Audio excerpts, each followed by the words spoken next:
Hello, friends. So, in this series of modern writer, the first one that we're going to look into is John Galsworthy, a very finely cultured gentleman. Now, four important points regarding him is that the first one, his pseudonym was John St. John. John St. John. Secondly, he has won Nobel Prize in the year 1932 for his work, foresight work, and on the other hand, he has refused the honor of knighthood. Third point, his works are majorly character centric. So he has never learned to tell a good story, but he insisted or stressed more on the development of the character. Now, one line that you have to take down is he has said, take care of character, and action and dialogue will take care of themselves. Plot or theme, and consequences and all the other old school techniques and important elements actually were not very important to him. He focused more on the development of the character. Now, the fourth point is that he has always written against social injustice.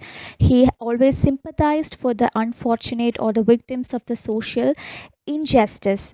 Now, he has written for social causes like women's rights, gender equality, prison reformation, animal rights. He opposed hunting, and this could be one of the major reason why his initial works failed to find a publisher. Now, over a period of time, he gained an ability to balance the vices and virtues of the hero, which we will see in the work called The Man of Property. We'll discuss it later.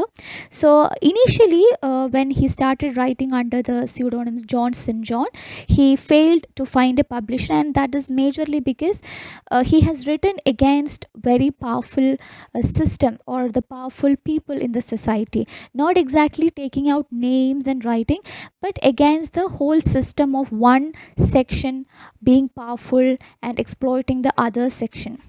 Now, when we check the 30 plays that Galsworthy has written, most of them are problem plays, just like H.G. Wells, and you will have two contrasting characters or two contrasting groups. Now, the duty of the writer or the duty of the dramatist, as he has written or as he has explained, every grouping of life has its inherent moral, and the business of the dramatist is to bring that moral poignantly to the light of the day. By this, what he means to say that if you're representing two groups or two individuals of opposite values, opposite culture, lifestyle, ethics, etc., a writer or a dramatist is supposed to be unbiased, unjudgmental, non stereotypical. That means only then the real essence of the story or the real essence would come out. Now, two interesting habits of Galsworthy is that he was in the habit of writing fiction in the morning time and drama in the afternoon time.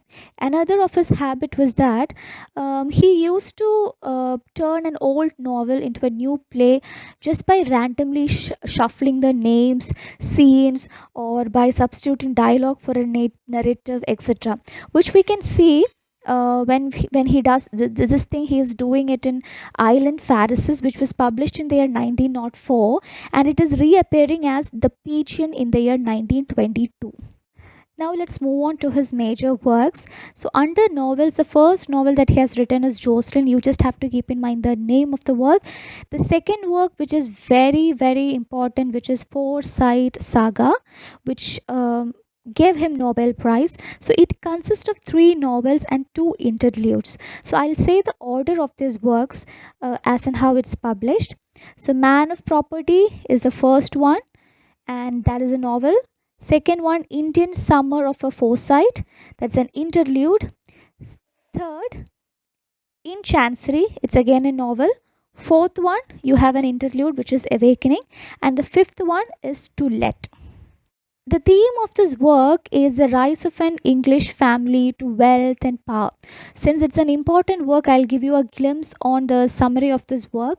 So you have the major character Thomas Forsyth, a new money, that is a person who has become wealthy recently, who got power recently. So he was a man of property, that is somebody who wants to own everything. And one interesting fact is that he considers his own wife to be his property. So he tries to cut all her connections to have her all to himself. Now the wife's name is Irene. Irene is actually the representation of a real life character named Ada Pearson, with whom Galsworthy had an affair. Now, she was a lady who was very unhappy in her married life, and this is the exact portrayal that he is coming up in this Forsyte saga. Now, moving on. Thomas Forsyth, he appoints Philip Bosney to build a house so that he can take away Irene to a faraway place wherein she doesn't have any connections, wherein she is all to herself. You can see a very possessive nature of a husband. But we see Philip and Irene falling in love. Now, Irene is refusing to move away from all her loved people to a faraway place. So, Forsyth rapes her. And hearing the news of rape, Philip dies in a car accident. Now, as and when the plot moves ahead, we find that Irene is developing a bond with old Jolin Forsyth, who writes all his property in Irene's name. And we have Jolin's son, whom she falls in love with. And they marry and have a child named John Forsyth. On the other hand, we have Thomas Forsyth marrying another lady named Annette, and they have a doctor named Flever Forsyth. You can hear so many Forsyths. Just check the picture, you will understand the relationships. So we find towards the end that these two kids, that is John Forsyth and Flever Forsyth, falls in love, but due to the circumstances they do not marry. So this is the overall plot of Forsyth saga. This is a trilogy, so the next sequence for this work is a modern comedy, which again has three novels and two interludes.